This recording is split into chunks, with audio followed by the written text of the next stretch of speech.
Hello, story lovers!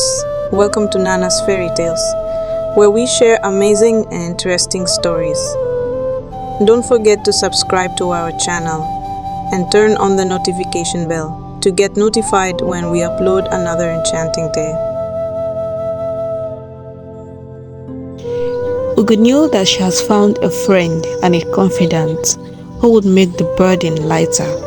She kept cultivating her farms, and in the evenings, she would go to Agbala's shrine and spend the evening with her. They would talk at length about life and their failed marriages as a result of their inability to bear children for their husbands.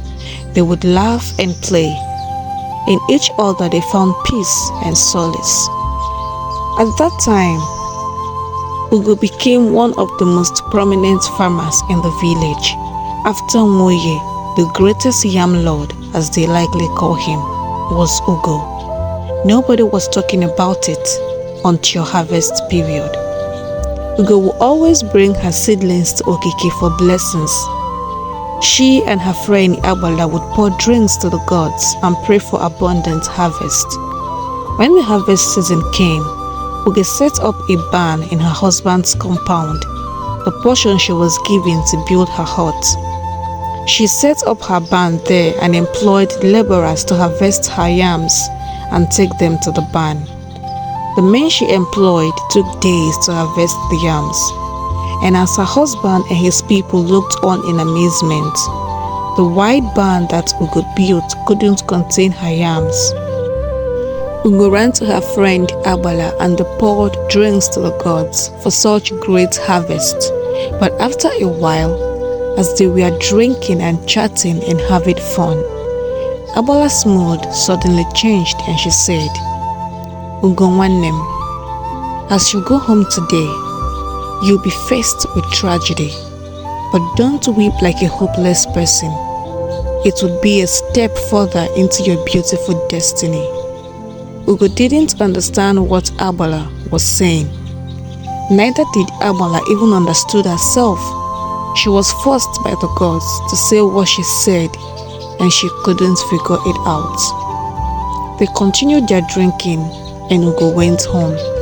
When Ugo got to her house, she realized that her husband had sold almost all of her yams and gave out some to his relatives. Ugo went for him in anger and bitterness and asked why he would do such thing. And Ike said to her, "I am still Lord over you. As your husband, whatever you own belongs to me." Ugo broke down and wept bitterly. She ran to her parents, but they told her same thing. Ugo cried and rolled on the ground.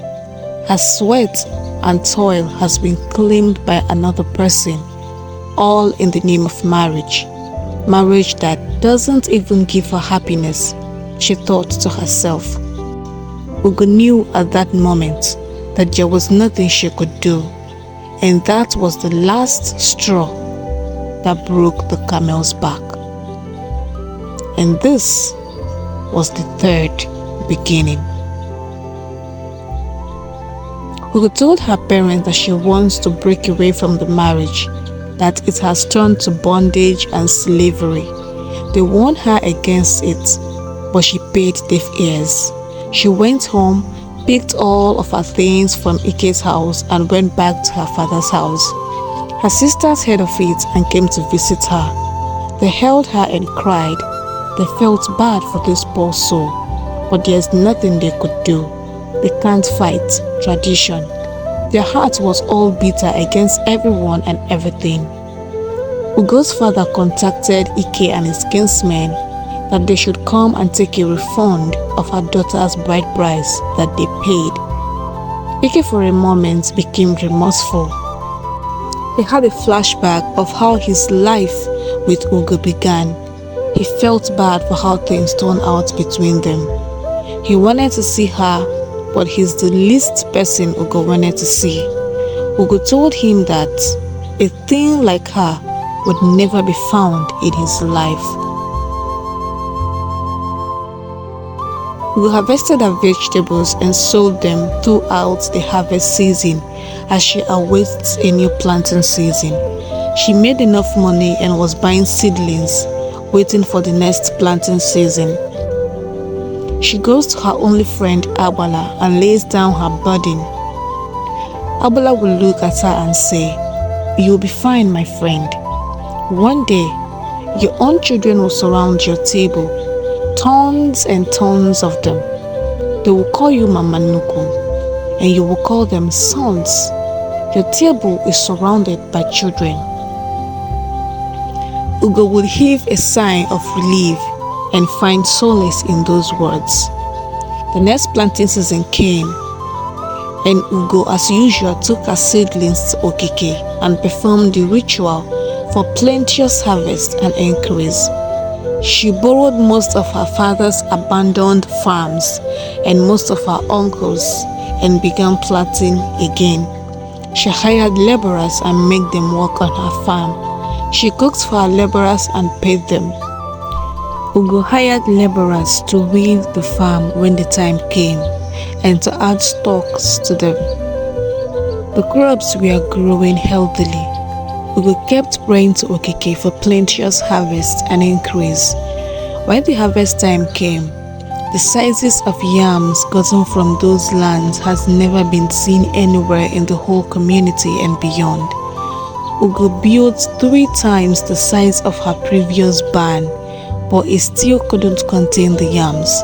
She gave some to her uncles whom she borrowed lands from to cultivate, gave to her sisters and their families, and gave to her parents.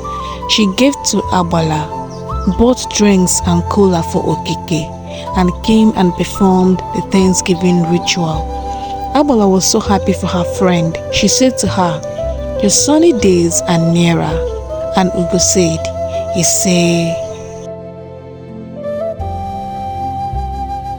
Ugo sold her yams and kept the biggest for the New Yam Festival. She sold the yams and made lots of profits. She bought lands and was getting ready for the next planting season. In her heart, she found completeness and fulfillment. She knew that was her destiny, to become a prosperous woman. When the day of the New Yam Festival came, all the farmers brought their largest yams. Ugo brought hers too, and hers was the biggest of all. And for the first time in the history of the land, a woman became the Yam Lord. A great respect is accorded to yam in African societies. It is called the king of all crops, so any farmer that could plant them in numbers is automatically wealthy.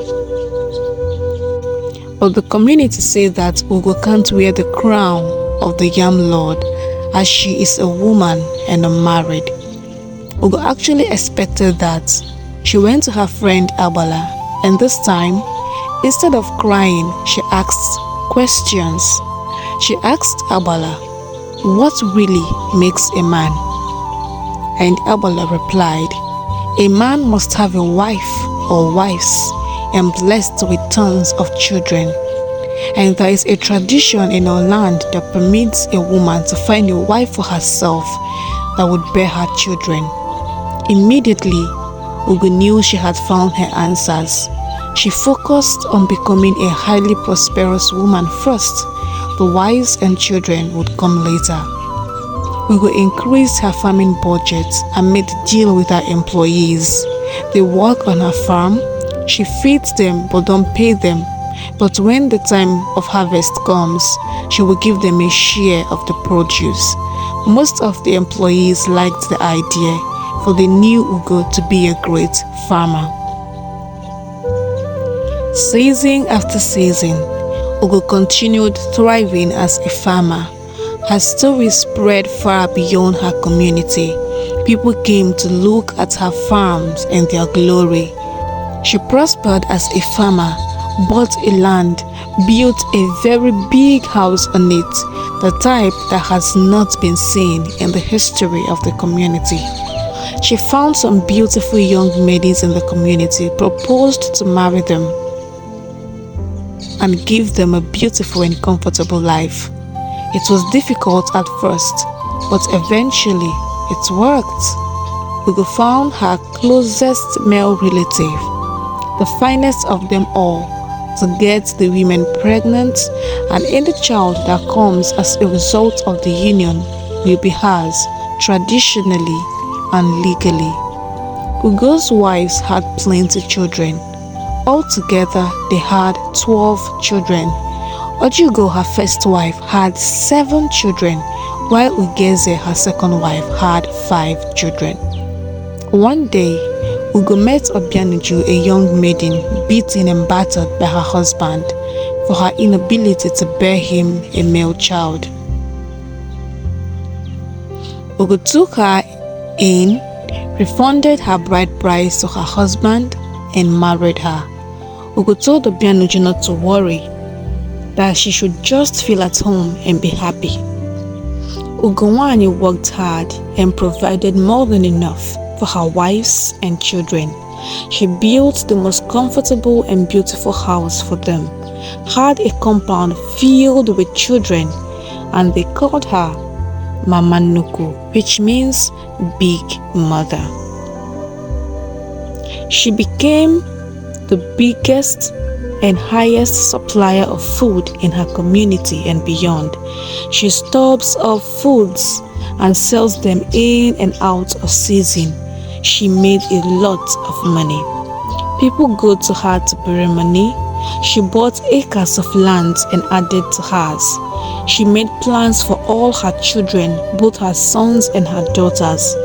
She bought land and properties in their names. Bola, her friend, will always come around and tell her, Ugo Nwaanyi, I told you that your sunny days are near, and forever it will be sunny.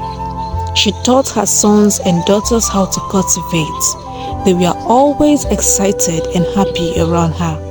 Ugo named her children after her father, so they called him Father. She takes them to her father once in a while to see them, play with them, and bless them. Now, it was time for the titles. For so many years, Ugo took the title of the Yam Lord and worked so hard to keep the title. No man ever came close. She took so many titles and honor, and her wives and children were so proud of her. She gave them all the comfort and convenience they needed in life. Ugo was the strongest woman her society has ever produced. She opened the eyes of her fellow women. They learned how to leave abusive marriages and find a life for themselves. Ugo told her friend Abala about finding a wife for herself, but she replied, I've given my life to the worship of Okike and Omumu. Your children are my children, and together we would raise them. Their relationship flourished, and each time Ugo Nwaanyi is invited to an occasion by a king or any other important person, Abala goes with her as her right-hand man.